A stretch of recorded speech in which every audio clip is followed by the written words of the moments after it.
प्रणाम। जय गुरुदेव। जिनका जिनका जन्मदिन अभी बीता है उन सबको ढेर सारी शुभकामनाएं, और जिनका इस महीने जन्म हुआ है उनको भी अभी से ही ढेर सारा आशीर्वाद और शुभकामनाएं। क्या आपने किसी 3-4 साल के बच्चे को कोई किताब या अखबार पढ़ते हुए देखा है? वो बच्चा किताब या अखबार लेकर अपनी ही किसी अनोखी भाषा में कुछ भी पढ़ता रहता है। आप देखेंगे तो पाएंगे कि वो बच्चा व्यस्त है। क्या उसे पढ़ना आता है? नहीं। तो फिर वो क्या पढ़ रहा है? वह वो नहीं पढ़ रहा जो उस किताब में लिखा हुआ है। वह तो वो पढ़ रहा है जो उसके भीतर, उसके अंतर में कहीं कुछ लिखा हुआ है। वो नहीं देख रहा जो अखबार में छपा हुआ है या जो अखबार में दिखाया जा रहा है। वह तो वो देख रहा है जो उसके भीतर छपा हुआ है। बड़े हो जाने पर भी बचपन की आदत नहीं जाती, और लोग वो कम ही देख पाते हैं जो उन्हें दिखाया या बताया जाता है। वह तो वही देख पाते हैं जो वो देखना चाहते हैं।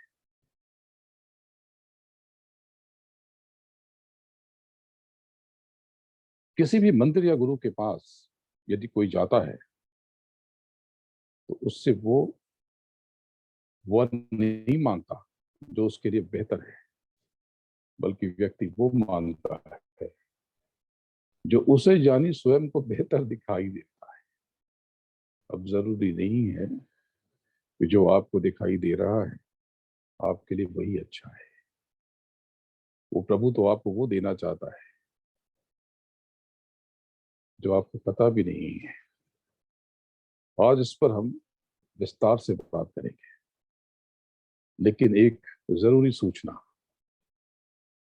क्या आप जानते हैं कि आपका फोरहेड यानी आपका माथा आपके भविष्य का दर्पण है? आप अपना या किसी का भी फोरहेड देकर, ललाट देखकर, माथा देखकर उसका भविष्य जान सकते हैं और बता सकते हैं। आज हम इस पर भी बात करेंगे, क्योंकि ये आपकी रुचि के लिए है।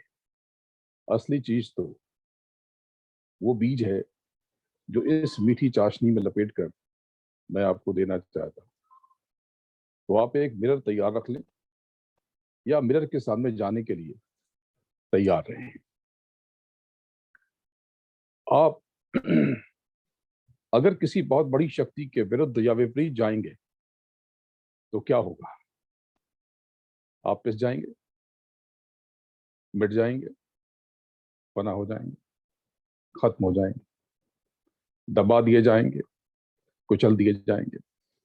क्योंकि किसी ताकत से टकराने के लिए आपका स्वयं शक्तिशाली होना जरूरी है। अगर आप उस बड़ी सत्ता की मर्जी से चलते रहेंगे तो शायद बने रहेंगे, या हो सकता है कि आप विकसित हो जाएंगे और बहुत शक्तिशाली बन जाएंगे। यह पूरी सृष्टि निश्चित रूप से किसी बड़ी ऊर्जा के अधीन है। आपकी आज की स्थिति परिस्थिति चाहे जो भी हो, उस महान शक्ति की अवश्य ही उसमें सहमति है, और आपकी भी कोई ना कोई बड़ी भूमिका जरूर है। आज जो कुछ भी आपके साथ हो रहा है उसमें उस परम सत्ता की मौज जरूर है, अवश्य है। आपकी अपनी ताकत निश्चित रूप से उस शक्ति के समक्ष कुछ भी नहीं है, कुछ भी नहीं। अगर आप उससे संघर्ष करेंगे तो यह सिर्फ उस ताकत से टकराना हुआ, जबरदस्ती की मुठभेड़ हुई।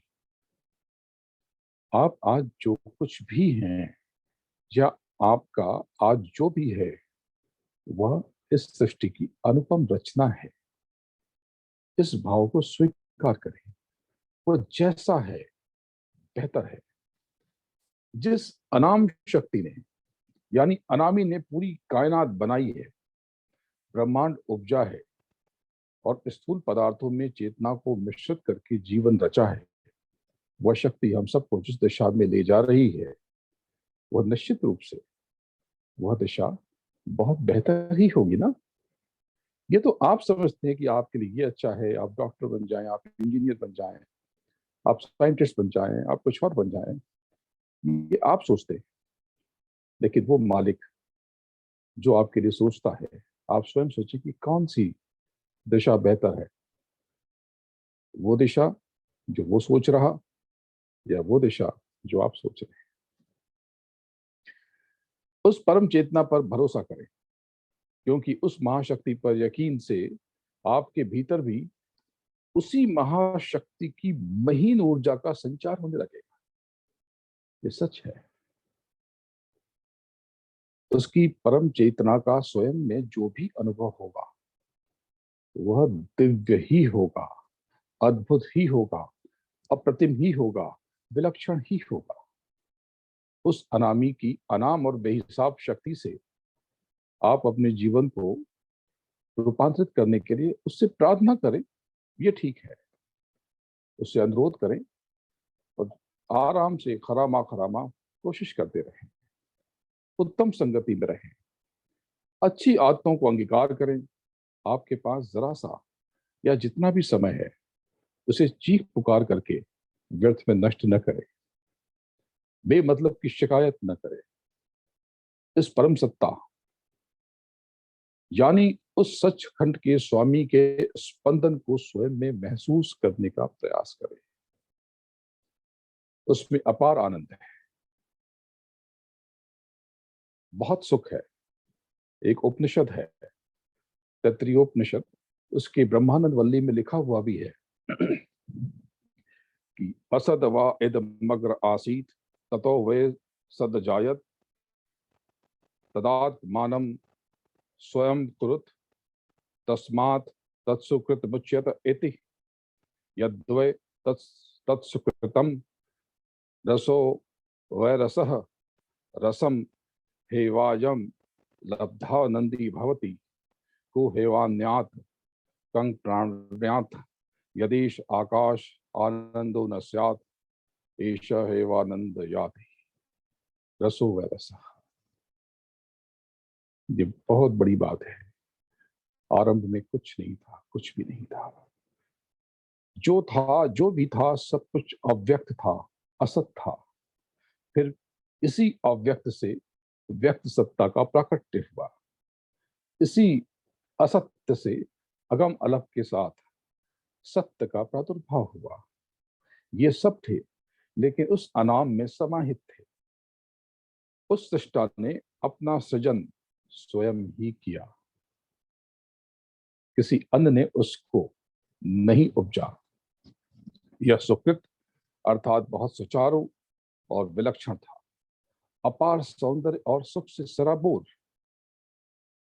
वह सौंदर्य, अद्भुत सौंदर्य वस्तुतः और कुछ नहीं, उस अस्तित्व के पीछे छिपे हुए अपार आनंद रस में है। जब जीव शब्दों के उस आनंद रस को ग्रहण कर लेता है तो स्वयं में आनंद बन जाता है। सब कुछ आपके भीतर है। इसको थोड़ा और अच्छे तरीके से आज की कथा के द्वारा समझाता हूं। तो आज की कहानी, एक बार की बात है, एक राजा के पैर में कांटा चुभ गया और एक कंकड़ से उसे चोट लग गई। वो राजा बहुत बेचैन हुआ। उसने अपने मंत्रियों और विद्वानों की एक मीटिंग बुलाई, सभा बुलाई, और भविष्य में उसके साथ ऐसा कुछ भी ना हो, उनको इस समस्या का हल खोजने का काम दिया गया। हफ्ते और महीने धुआं धुआं हो गए, बीतते चले गए, कोई समाधान न निकला। अचानक किसी विद्वान को इसका समाधान सूझा।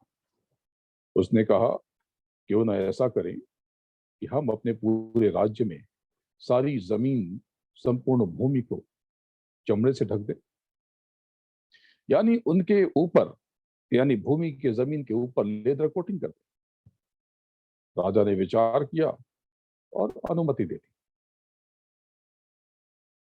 प्रजा को जब इसके बारे में पता चला तो वो परेशान हो गई, क्योंकि इससे बहुत सारे खतरे, बहुत सारी दिक्कतें और खतरे पैदा होते हुए नजर आए। जैसे अगर संपूर्ण भूमि को चमड़े से ढाक दिया जाएगा तो खेती के अवसर कैसे पैदा होंगे, पेड़ पौधे कैसे पनपेंगे, फसल कैसे होगी, अनाज और भोजन कहाँ से आएगा, और उसके साथ इतने चमड़े किधर से लाए जाएंगे। इसका तो सीधा अर्थ यही है कि सारे के सारे पशुओं और मवेशियों को मारकर उसकी खाल निकाल ली जाएगी, और कहीं पशुओं की खाल कम पड़ गई तो कहीं ऐसा तो नहीं होगा कि प्रजा की ही गर्दन उतार ली जाएगी, वगैरह वगैरह। इन प्रश्नों से जनता घबरा गई और बेचैन हो गई। उसने राजा से हाथ जोड़कर गुहार लगाई। राजा को भी एहसास हुआ। उसने विद्वानों से इसका हल पूछा तो विद्वानों ने इस योजना पर रोक लगा दी और तय हुआ कि धरती से सारे कांटों और कंकड़ों को चुनकर और चलनी में चाल कर हटा दिया जाए। राजा को बात जच गई। अब पूरे देश में लाखों कर्मचारी लगा दिए गए जो चलनी लेकर के कंकड़ पत्थर और कांटों को चालने लगे। इससे भयानक धूल का गुबार उठा। आकाश में बादल की जगह धूल और मिट्टी तैरने लगे। जनता बीमार हो गई, फेफड़ों में समस्या हो गई, सांस लेने में घुटन हो गई। जनता ने फिर गुहार लगाई, फिर शोर मचाया, निवेदन किया, अनुरोध किया, प्रार्थना की। राजा ने इस पर रोक लगाई और पुनः विद्वानों से पूछा तो विद्वानों ने इसका हल ये बताया कि इसके ऊपर जो ये गुबार है इस पर पानी डाल दिया जाए। वैसा किया गया। अब नई समस्या पैदा हो गई। चारों तरफ कीचड़ ही कीचड़, पानी पानी, कहीं बाढ़ सी आ गई, कहीं सब कुछ डूबने लगा।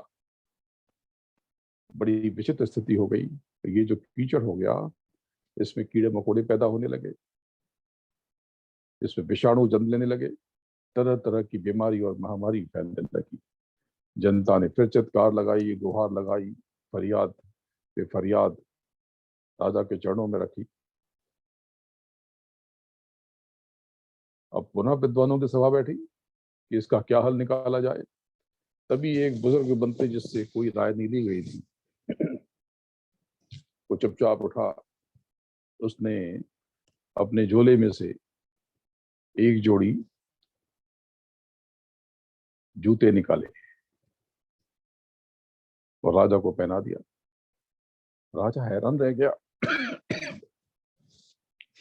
इतनी जरा सी बात, इतना छोटा सा समाधान और इतनी बड़ी समस्या।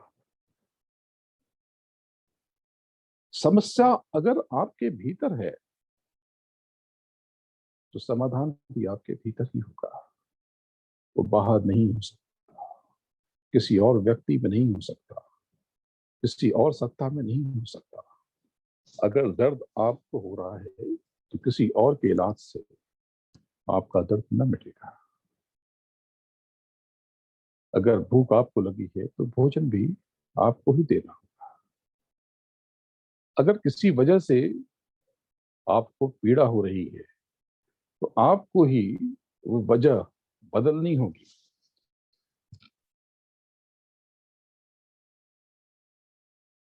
ये रास्ते आपके लिए नहीं बदलेंगे। किसी के वास्ते राहें कहाँ बदलती हैं। जो तुम खुद अपने आप को बदल सको तो चलो। तो समस्या अगर आपके भीतर है तो समाधान भी आपके भीतर है। परेशानी आने पर, कष्ट आने पर, दिक्कत आने पर आप न चीखें, न चिल्लाएं, न शोर मचाएं, न किसी और से शिकायत करें। समाधान अपने भीतर ढूंढे। कोई व्यक्ति या कोई राज्य या कोई सिस्टम आपकी समस्या का कारण नहीं है। आपकी समस्या का कारण आप स्वयं हैं। अगर आपको यह लगता है कि पूरा जगत आपका विरोधी बन गया है, तो बड़ा सरल है। अगर आपको लगता है कि सब कोई आपके अपोजिट है, तो आप अपनी दिशा बदल लें। आप सबके नेता बन जाएंगे, लीडर बन जाएंगे।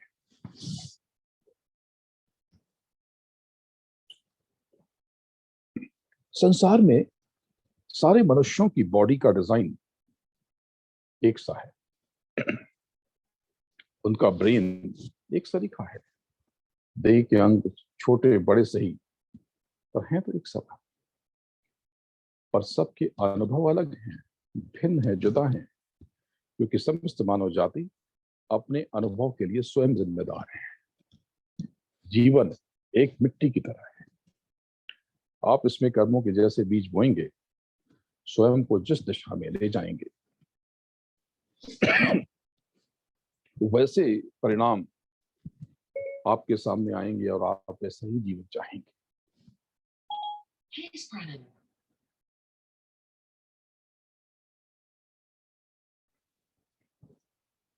आप चाहें तो आप वैज्ञानिक बन जाएं, चाहे तो एथलीट बन जाएं, चाहे तो डॉक्टर, इंजीनियर, ऋषि मुनि, जो चाहे सो।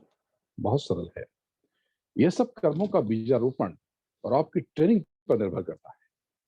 ट्रेनिंग के बाद आप यही कर्मों की दिशा, यही डायरेक्शन आपको एक नया फलक देती है, नया आसमान देती है, नया आकाश नवाजती है। और इसी ट्रेनर को आप गुरु कहते हैं। गुरु यानी जो आपको अंदर से निखारे और बाहर से भी संवारे। इस कला को सीखने के लिए गुरु की सच में बहुत जरूरत है। उनसे बड़ा किस्मत वाला कोई नहीं जिनके सर पर गुरु का हाथ है। गुरु ना होता तो जीवन में अंधकार के सिवा कुछ भी ना होता। न मंजिल की खबर मिलती, न रास्तों का सुराग। जिनके ऊपर गुरु की छतरी थी, उन्हें ही मंजिल का पता था, और रास्ते का इल्म भी था, और चलने का हौसला भी था। गुरु ही हमें मंजिल की खबर और चलने का हुनर देता है। जिसके जीवन में गुरु का साया है, उसका सरमाया है, उसे खुद को भाग्यशाली समझना चाहिए, सौभाग्यशाली मानना चाहिए। गुरु को आपसे कुछ नहीं चाहिए, कुछ भी नहीं। उसे आपसे किसी वस्तु की दरकार है ही नहीं। वो तो दाता है, वो सिर्फ देने के लिए है। अगर गुरु आपसे कोई सेवा करा के या सेवा स्वीकार कर ले, इसका अर्थ है कि उसने आपके किसी बड़े कष्ट का उन्मूलन कर दिया और बड़े लाभ का सृजन कर दिया।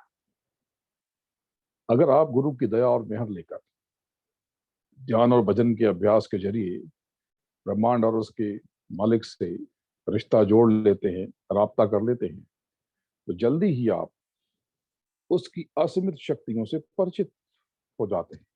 और जैसे ही आपको उस मालिक की शक्ति का परिचय मिलता है, आप चकित रह जाते हैं, हैरान रह जाते हैं। तब आपको एहसास होता है कि आप प्रभु से, उस मालिक से कितनी छोटी और ओछी वस्तुओं की प्रार्थना कर रहे हैं।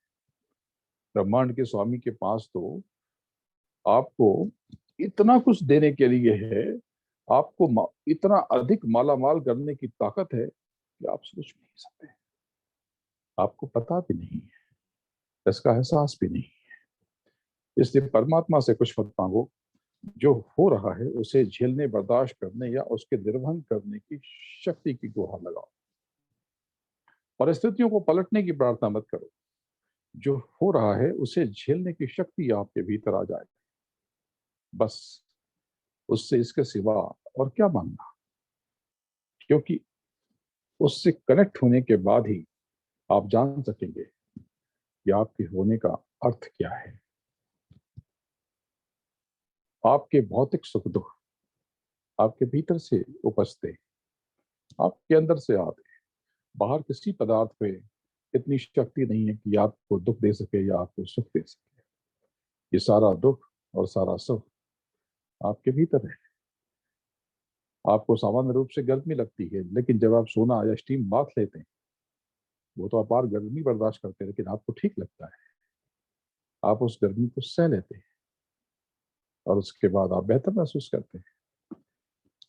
आपके भीतर जैसे विचार प्रकट होते हैं, आप में वैसा ही केमिकल रिएक्शन होने लगता है।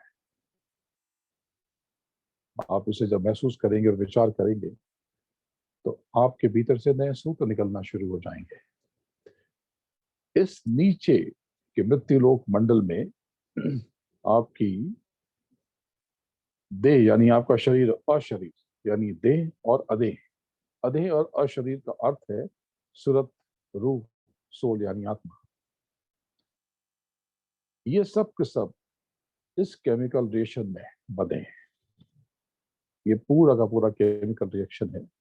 ये जो शब्दों की धार ऊपर से नीचे उतरती है, जो अनाहत शब्द की बात मैंने आपको कई बार बताई, ये सब उसी रासायनिक क्रिया प्रक्रिया का हिस्सा है। जब आप ध्यान भजन करते हैं, जो मैंने आपको मार्ग बताया, जब उसके द्वारा आप अपने भीतर जाते हैं और अपने भीतर बैठे प्रभु को महसूस करते हैं, तो आपके देह से आनंद प्रदान करने वाले हार्मोन्स निकलने लगते हैं। उल्टे और बुरे विचार, टेढ़े और उलझे विचार, संदेह, उल्टी सोच आपके भीतर कष्ट और पीड़ा देने वाले रसायन का, केमिकल का उत्सर्जन करते हैं। यानी वो केमिकल बाहर छोड़ते हैं, आप दुखी हो जाते हैं, आप पीड़ा में चले जाते हैं, डिप्रेशन में आ जाते हैं, जिसे अवसाद कहते हैं। यानी आपको जो अच्छा लगता है या जो बुरा लगता है, ये आपकी अपनी कारस्तानी है। आपका मस्तिष्क आपसे जो करवा ले, ये मनोभाव, इन पर आप नियंत्रण करके आप भीतर के सुख दुख को नियंत्रित कर सकते हैं, इन पर काबू पा सकते हैं। आप अपने भाव शुद्ध रखेंगे, अच्छे रखेंगे, बेहतर रखेंगे, सकारात्मक रखेंगे, तो आप आनंद में सराबोर रहेंगे। ये सेशन है शब्द योग का। शब्द योग ये बहुत ऊंची बात है। मेरे गुरु परम पूज्य बाबा जय गुरुदेव जी महाराज ने पूरी सृष्टि को, संसार को इस योग के बारे में बेहतर ढंग से बताया। दरअसल शब्द योग आपको आपके स्वयं से आपको परिचित कराता है और आपके भीतर छिपे यानी अव्यक्त को व्यक्त करने का सुराग देता है। शब्द योग से आपको अपना परिचय मिलता है, अपना बोध होता है, अपना पता चलता है, अपनी खबर आती है, और यह आपको भीतर से संतुलित होना, खुद को संतुलित रखना, बैलेंस रखना सिखाता है। और जिससे होता ये है कि आपको अपने भीतर, अपनी सोई हुई, छुपी हुई, अपने भीतर खोई हुई ताकत का, क्षमता का, योग्यता का, गुणों का, हुनर का पता चलता है। और जो आपके भीतर छिपा है, ये आपकी बाहरी धन दौलत, संपत्ति, ऐश्वर्य, पद प्रतिष्ठा, गुणों और योग्यताओं से अनंतों गुना ज्यादा है, बहुत ज्यादा और बहुत शक्तिशाली। आपके पास हो सकता है कि बहुत पैसा हो, बहुत डॉलर हो, बहुत धन हो, पर अगर आपके भीतर संतुलन नहीं है, तो आप उस अथाह में थोड़ा और थोड़ा और जोड़ने के पीछे अपना समूचा अनमोल जीवन खराब कर देंगे, बर्बाद कर देंगे, व्यर्थ कर देंगे और अनमोल सांसों की पूंजी को लुटा देंगे। और बाहरी चीजों में, बाहरी रिश्तों में, बाहरी झूठी बेमतलब की बातों में, इनके उनके चक्करों में उनकी कही टिप्पणियों, तारीफों, निंदा, आलोचना, प्रशंसा में उलझ जाएंगे। आपको इसका कभी बोध भी ना हो सकेगा कि आपके भीतर एक सीमित सांसों की पूंजी भी है। कब तक इन बाहरी संपत्तियों को जोड़ते रहेंगे जो छोड़ के जाना है? मृत्यु के बाद तो उसे हम भोग नहीं पाएंगे, वो किसी काम की नहीं। आपको जो कुछ भी करना है, या तो आपको देकर जाना है या छोड़कर जाना है। जाना तो खाली हाथ ही। तो शब्द योग के द्वारा आप आंतरिक संतुलन से अपने इस जीवन को बर्बाद करने से रोक पाते हैं। तो इसकी क्रिया प्रक्रिया पता है आपको? जो नए लोग हैं उनको बता दूं कि अपने भीतर और स्वयं को जानने का सबसे अनूठा तरीका जो है, उसके 3 आयाम हैं। महत्वपूर्ण आयाम है ध्यान और भजन। इसमें एक और क्रिया प्रक्रिया है जिसको सिमरन कहते हैं। सुमिरन, सुमरन यानी सिमरना, अपने भीतर उसका नाम लेना, उसे पुकारना, उसे आभास देना। आध्यात्म में संत मत में इसे नाम का दान कहते हैं। लेकिन जिनको नाम का दान नहीं मिला, उनके लिए उस प्रभु के, उस अनामी के अनंतों नाम है। कोई भी नाम ले ले। सबसे बड़ा नाम है ये जो गुरु, वो प्रभु का रूप है। उस प्रभु को ही गुरु कहते हैं। ये नीचे के गुरु तो हमने बना लिए, हम तो टीचर को भी गुरु समझते हैं। ठीक है, वो उस चीज के विशेषज्ञ हैं, लेकिन सबसे बड़ा गुरु यानी प्रभु, तो ये नाम जय गुरुदेव, ये कलयुग का जगाया हुआ नाम है, जिसे मेरे गुरु महाराज परम पूज्य बाबा जय गुरुदेव जी ने जगाया। ये अद्भुत मंत्र है, विलक्षण। तो सिमरना कैसे? अपने भीतर बैठ करके गुहार लगाना, जय गुरुदेव, जय गुरुदेव, जय गुरुदेव।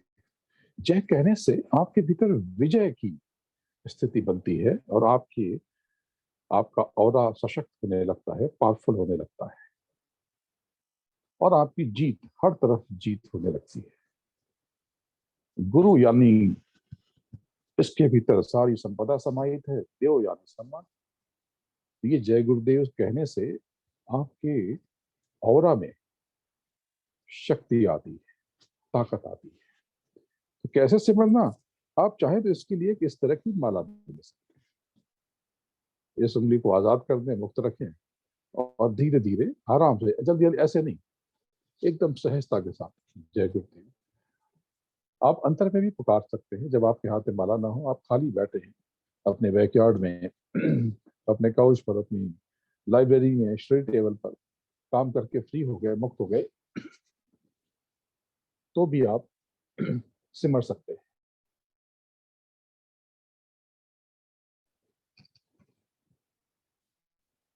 ध्यान, ध्यान में बैठने के लिए जिनको पता है, उनको पता है, आज एक स्टेप आगे हम जाएंगे। इन बाहरी दोनों आंखों को बंद कर देना है, विराम देना है, आराम देना है, और दोनों आंखों के बीच से यहीं पर आपकी आत्मा बैठी हुई, सूरत बैठी हुई, और यहीं पर आपकी दिव्य दृष्टि है। ये बाहरी की आंखें तो चरम आंखें, इसकी एक सीमा है, लेकिन जो दिव्य नेत्र हैं आपके, ये असीमित है, इनकी कोई सीमा नहीं है। तो आपको दोनों आंखों के बीच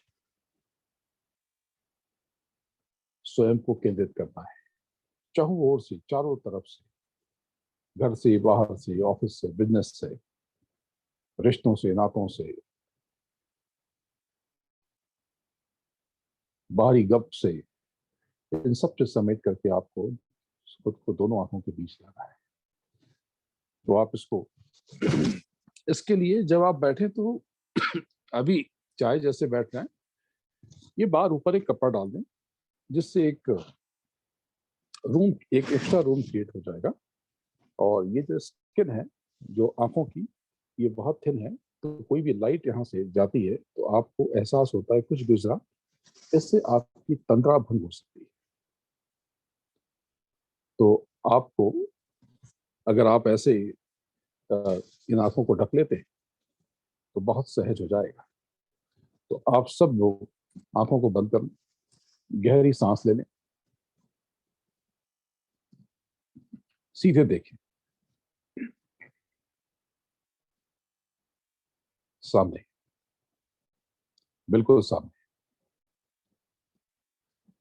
ये जो बादल आ रहे जा रहे, इनके भी आगे कई लोगों का अभ्यास बहुत अच्छा हो गया।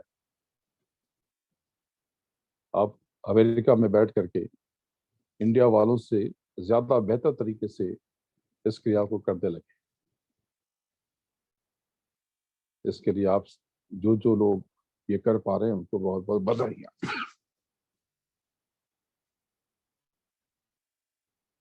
सीधे देखें। ये जो बबल्स आ रहे हैं इसके पीछे जो नए लोग हैं उनके लिए, पुरानों को पता है इसके पीछे एक स्पॉट पर खुद को लेके जाना है।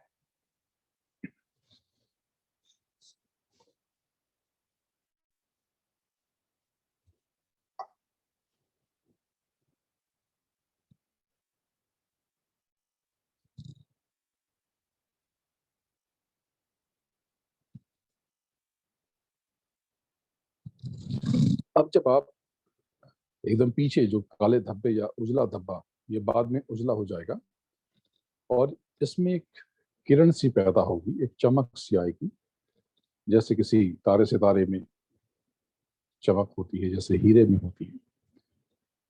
एक छोटा सा बहुत महीन सा सितारा जैसा एक प्रकाश प्रस्फुटित होगा, लेकिन ये ऐसे नहीं होगा। इसके लिए आपको उस बिंदु पर मेहनत करनी होगी। तो एक बिंदु काल्पनिक रूप से आप चुन लें ठीक सामने,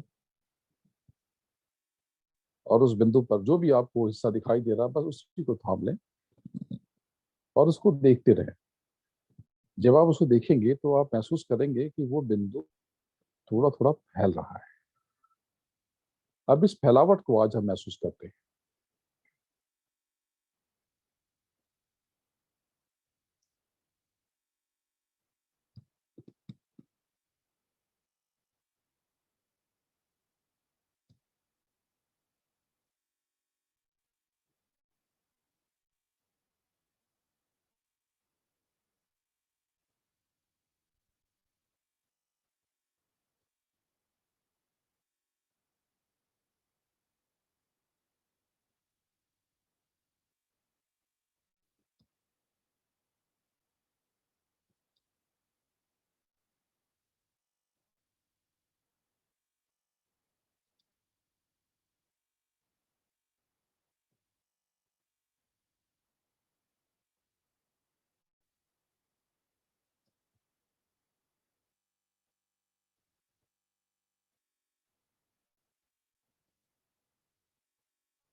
जो उस बिंदु में थोड़ी सी फैलावट आ रही है, आप महसूस करें आपको उसके आसपास, उस धब्बे के, उस बिंदु के चारों तरफ एक प्रकाश की धार सी, एक सर्कल सा महसूस होगा।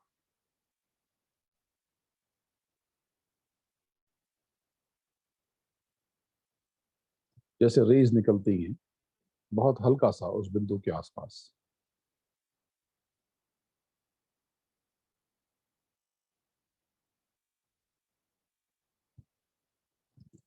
जब भी ध्यान करें बहुत सतर्क रहें, क्योंकि किसी भी क्षण, किसी भी पल आपको बड़ा विलक्षण अप्रतिम अनुभव हो सकता है।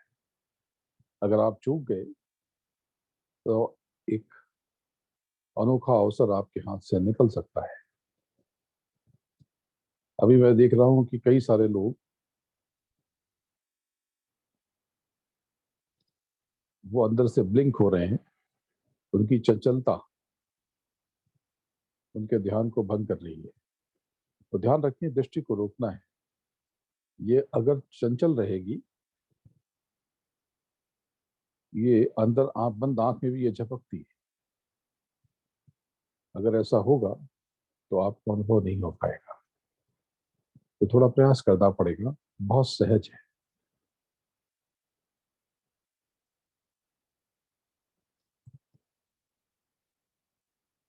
निर्विचार रहना है आपको, कोई विचार नहीं, कुछ नहीं सोचना है। अपनी देह और देह के अंगों के बारे में भी नहीं सोचना है। आप हैं यहाँ पर सामने सिर्फ बिंदु है, और उसके बीच में कुछ भी नहीं है।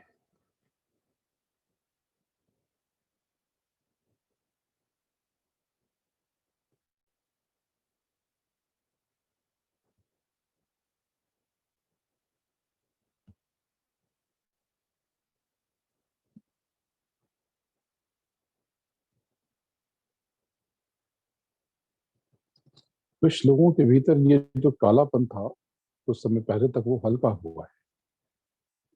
ये संकेत है, ये सूचना है, इंफॉर्मेशन है कि आप सक्सेसफुल हो रहे हैं, आपकी दिशा ठीक है।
कुछ लोगों को महसूस हो रहा है कि ये जो रिंग सी है उसमें रोशनी बढ़ रही है।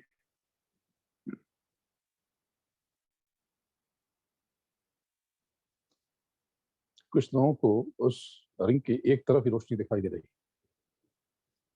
वो कहीं से भी कितनी भी दिखाई दे, बस उस अवसर को नहीं चूकना, बस उस बिंदु पर दृष्टि रोक के रखना है।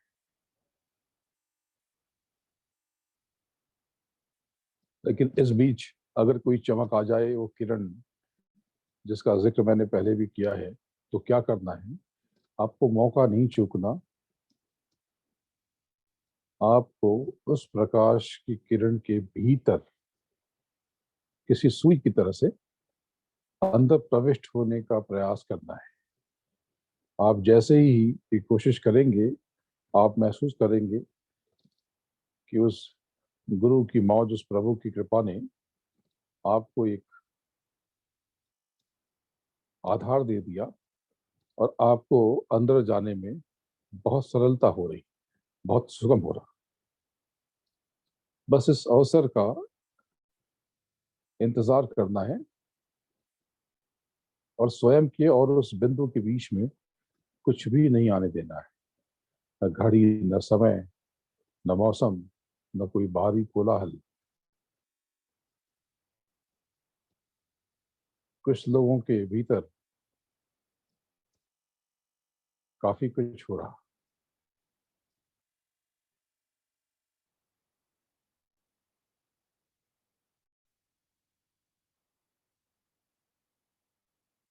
आगे हम इसके भी बहुत आगे जाएंगे। तो आप इस वेबिनार के बाद आराम से बैठ जाएं, सहज होकर के अपने रूम में, अपने कमरे में एकदम शांति से बैठ जाएं और इसे जहां छोड़ा था वहीं से थामने और पकड़ने की कोशिश करें। अब धीरे धीरे खुद को दोनों आंखों के बीच ले आए। एकदम से आंख नहीं खोलना।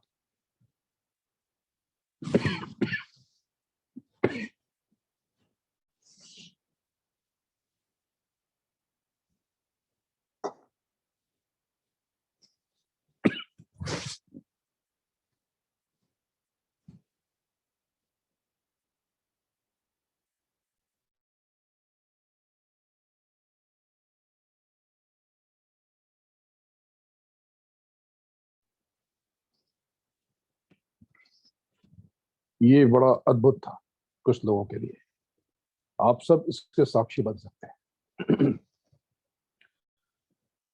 अभी आगे बहुत कुछ है, वो बड़ा अनोखा है। इसके बाद हम भजन पे बैठेंगे। भजन यानी ब्रह्मांडी ध्वनियों को अपने भीतर महसूस करना। लेकिन इस बीच आज की विशेष मुद्रा, आज की मुद्रा है प्राण मुद्रा। इसके लिए आप गहरी सांस ले लें। ये देखिए, ये इंडेक्स फिंगर और मिड फिंगर, इन दोनों को जोड़ करके ये अंगूठे के साथ जोड़ लें। अंगूठा, थंब, इंडेक्स फिंगर और मिड फिंगर, इनको जोड़ लें और इन दोनों को एक साथ रहने दें। ये इस तरह से बैठ जाए नीचे करके और इसे 10 मिनट तक होल्ड किए रहे। 10 मिनट तक। और फिर इसे छोड़ करके लंबी सांस लें, फिर 10 मिनट तक होल्ड करें। ये क्या है? ये कौन सी मुद्रा है? ये बहुत विलक्षण मुद्रा है, इसीलिए इसको प्राण मुद्रा कहते हैं। इससे जीवनी शक्ति बढ़ती है। इससे शरीर की इम्यूनिटी बढ़ती है, प्रतिरोधक क्षमता में विकास होता है। आपके भीतर की दैहिक कमजोरी, दैहिक के साथ मानसिक कमजोरी भी इससे नष्ट होती है। नेत्रों की ज्योति में वृद्धि होती है। रक्त वाहिनियों में जो ब्लॉकेज हो जाता है, ये इससे दूर होता है। और इस मुद्रा से अगर कोई पैरालाइज्ड भी है, तो इस मुद्रा से पैरालिसिस में भी बहुत फायदा होता है। और ये फ्लू, स्वाइन फ्लू और इंडिया में अभी काफी फैला हुआ है डेंगू, जिसे डेंगू भी कहते हैं यहाँ पर, तो इस मुद्रा से बहुत लाभ होता है। तो ये प्राण मुद्रा है, इसे आप भरसक करने की कोशिश करें। अब जल्दी से भजन पे बैठते हैं। इसके बाद बहुत जरूरी और बहुत रुचिकर विषय आने वाला है। 16 मिनट बचे हुए हैं, तो ध्यान में हमने थोड़ा समय लगाया क्योंकि हमें पिछली बार से बहुत आगे जाना था। भजन में आज थोड़ा समय लगाएंगे। अगली बार भजन के और आगे के स्टेप्स में बात करेंगे।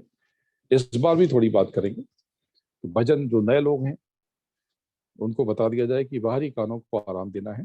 आप इस तरह से कान बंद कर सकते हैं, किसी भी उंगली से, अंगूठे से, जिससे चाहे उससे, और आंख बंद करके ऊंचा ध्यान दे करके जहां से ये आज्ञा चक्र से सहस्रार पे आए और ऊपर चढ़ने की कोशिश करें। जो झंझनाहट आती है उसको महसूस करें। आज उस झंझनाहट के पीछे जो घर की मंदिर की घंटियों सी आवाज है, उसकी आवृत्ति को, उसकी फ्रिक्वेंसी को महसूस करें।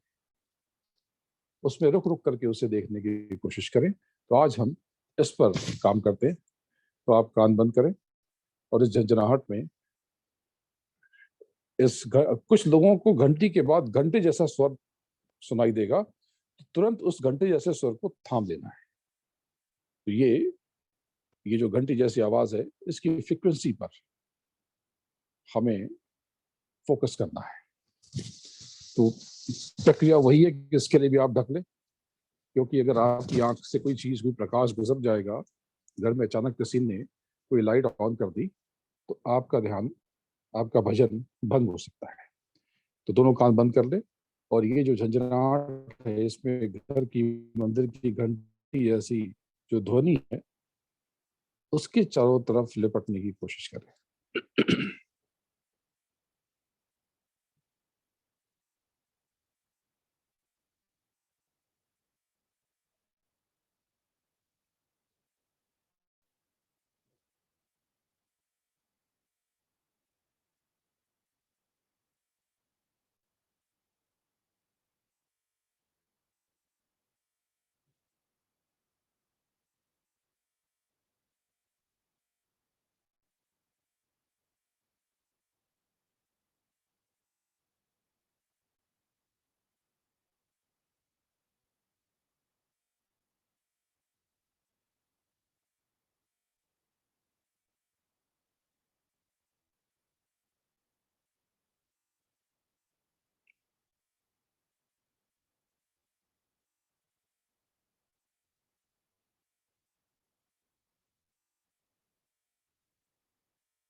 धीरे धीरे खुद को बाहर ले आए। ये जो घंटी जैसी आवाज थी, आप इसके चारों तरफ परिक्रमा करें और उस आवाज के भीतर एक और आवाज सुनाई पड़ेगी, जो थोड़ा ठंडी है, जो थोड़ा शांत है, जिसमें एक गुंजन है। जब आप इस शब्दों की धार को पकड़ लेंगे तो आप हैरान हो जाएंगे। इससे आपके भीतर की शक्ति भी बढ़ेगी, आपकी क्षमता भी बढ़ेगी और आपको इंट्यूशंस होने लगेंगे। अगर आपने नियमित रूप से ये कर लिया तो आपने पाया भी होगा कि आपको आगे होने वाली चीजों का एहसास और आभास भी होने लगता है। अब आज के बहुत रुचिकर विषय पर आते हैं, जिसके लिए आप सब इंतजार कर रहे थे। हालांकि ये आध्यात्म का हिस्सा नहीं है, लेकिन आपके लिए बड़े काम की चीज है। तो आज का विषय है आपका फोरहेड, ललाट यानी माथा, यहां से लेकर के यहां तक का हिस्सा। ये जो आपका फोरहेड है यानी माथा, ये स्वयं में ढेरों सूचनाएं समेटे हुए है। आपका ललाट आपके भविष्य का आईना है। आपके माथे में आपका पूरा का पूरा भविष्य छिपा है, लिखा हुआ है। आप अपना या किसी का भी फोरहेड देखकर उसका भविष्य, वर्तमान और भूत यानी पास्ट, सब आसानी से बता सकते हैं। अगर किसी के माथे पर बल पड़ने पर 4 लकीर एक साथ उभरती है, बल यानी जब इसको ऐसे सिलवटे लें और मिरर में देखें, करके देखें आप, बहुत लोग मिरर के सामने कीजिए। अगर किसी के माथे पर बल पड़ने पर 4 लकीरें एक साथ उभरती हैं, जो एक ओर से दूसरी ओर तक कनपटी को छूती हैं, अगर सबकी नहीं होती, लेकिन एक ही लाइन है जो यहां से लेकर के यहां तक जाती है, अगर ऐसा है तो ये सर्वश्रेष्ठ है। ऐसे लोग सौभाग्यशाली होते हैं, इनकी उम्र लंबी होती है। जिंदगी में ये लोग सब कुछ बहुत सहजता और सुगमता से प्राप्त कर लेते हैं। ये जो चाहते हैं उनको मिल जाता है। ललाट पर अगर केवल एक ही रेखा बनती है ऐसे सिकुड़ने पे, इसका मतलब है उस व्यक्ति का भाग्योदय 25 साल या उसके बाद होता है। तभी उसके जीवन में समस्त सुख और आनंद प्राप्त होने की राह खुलने लगती है। किसी के फोrehead पर अगर पूरी सीधी और स्पष्ट रेखा हो तो बहुत सुखी होता है, उसकी आयु लंबी होती है, जीवन सुविधा से परिपूर्ण होता है। अगर यह ललाट की रेखा या रेखाएं स्पष्ट न हो, टूटी फूटी सी हो, बिखरी सी हो, छिन्न भिन्न हो, तो व्यक्ति जीवन में बहुत कष्ट पाता है, दुखी होता है, और इसका नकारात्मक असर उसकी उम्र यानी आयु पर भी पड़ता है। अगर कुछ रेखाएं लंबी और स्पष्ट हों पर साथ में टूटी फूटी लकीरें भी, एक बहुत लंबी लकीर है या लंबी लकीर है, स्पष्ट है, इसका मतलब है उसके जीवन में तमाम सुविधाओं के बाद भी कोई ना कोई बड़ा कष्ट उसे खाता रहेगा। धन भी आएगा तो अब व्यय भी हो जाएगा, नष्ट भी हो जाएगा, और खान पान में डिसिप्लिन नहीं होगी, खाने पीने में, जिससे हेल्थ की प्रॉब्लम्स भी आने लगेंगी। अगर फोrehead पर कोई यूनिक रेखा हो जो सामान्य लोगों के सर पर न पाई जाती हो, जैसे त्रिशूल या स्वास्तिक, तो ऐसे लोग उत्तम जीवन साथी के साथ सुखमय जीवन बताते हैं। अगर फोrehead पर ये देखें, छोटा सा चांद या धनुष जैसी, ये धनुष जो बन रहा, धनुष जैसी आकृति, ये लोग अलौकिक व्यक्तित्व के और शक्ति के मालिक हो जाते हैं, और उन पर प्रभु की विशेष दया होती है। आप में से, मुझ में नहीं, आप सबके के पास, बहुतों के पास ऐसी लकीरें हैं।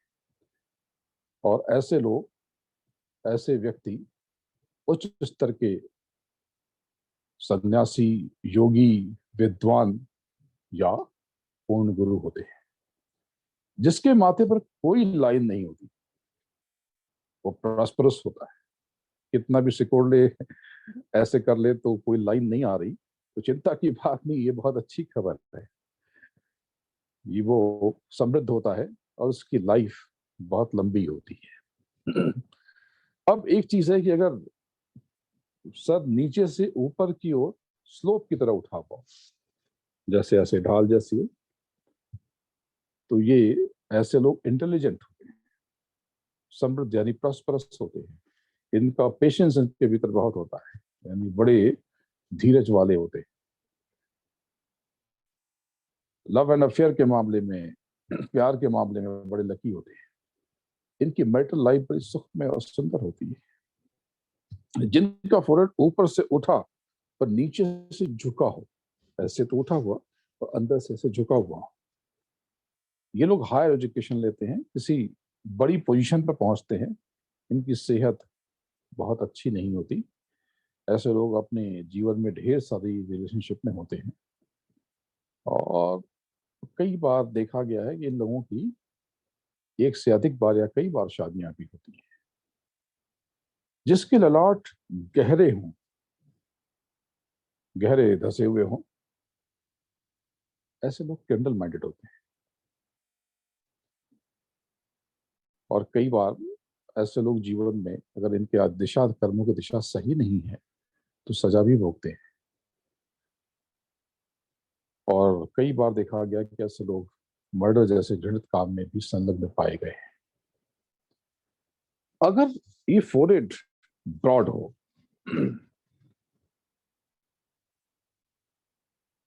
तो इनकी अधिक संतानें होती।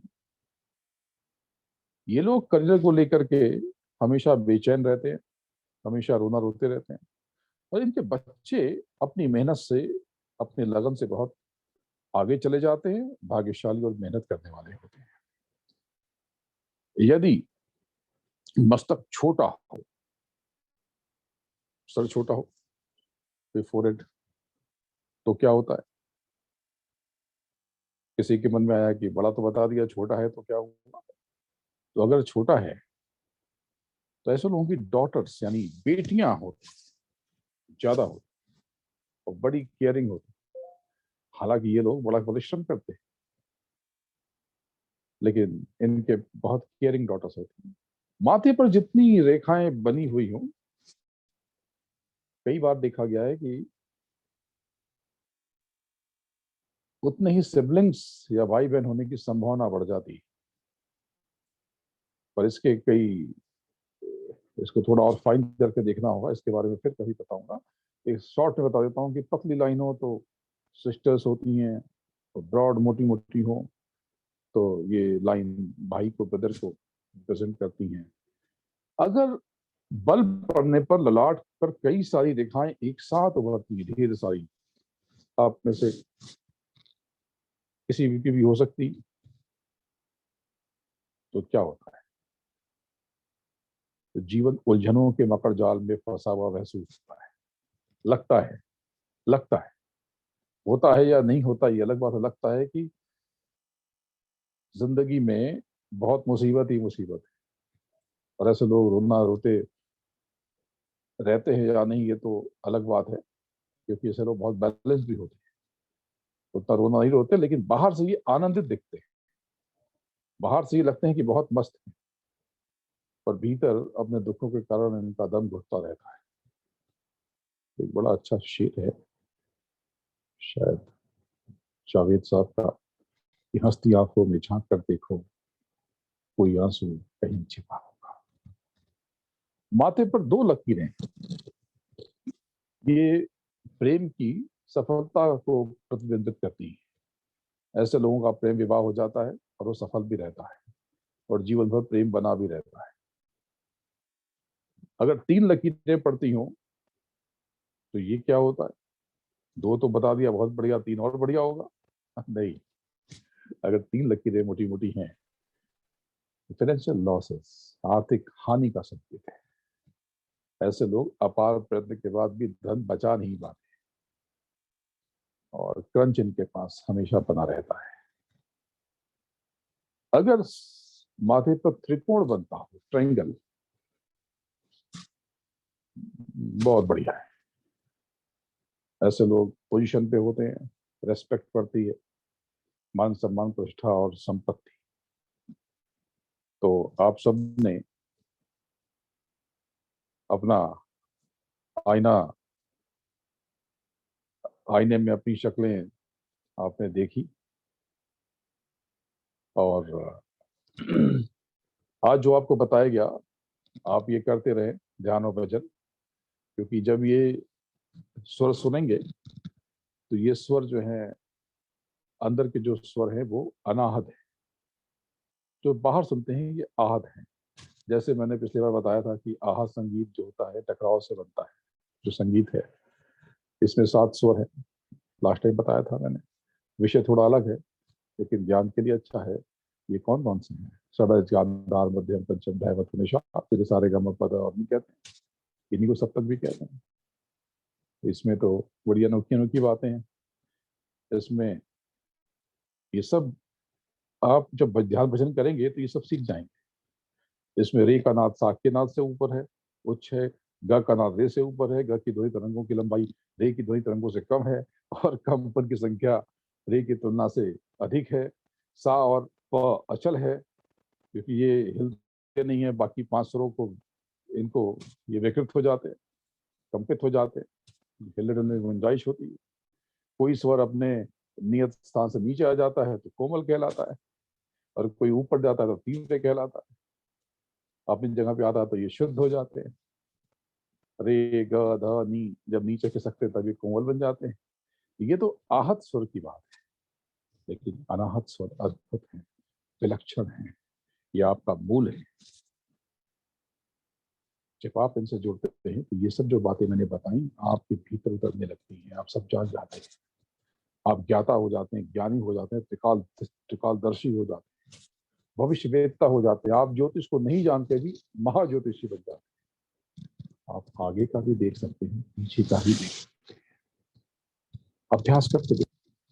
बच्चों को जरूर कराइए, इस वेबिनार से बच्चों को जरूर जोड़िए। और एक बहुत जरूरी बात, कि जो आप कर्म करते हैं, जो सेवा करते हैं, वही आपका प्रारब्ध निर्मित करते हैं। इंडिया हाउस ये इतना अनूठा काम कर रहा है अमेरिका में, टेक्सास में, ह्यूस्टन में, जो सच में विलक्षण है, अद्भुत है। इसकी कमान अभी इसके प्रेसिडेंट डॉक्टर मनीष रुंगटा और विपिन कुमार जी के हाथ में है, जो डायरेक्टर हैं।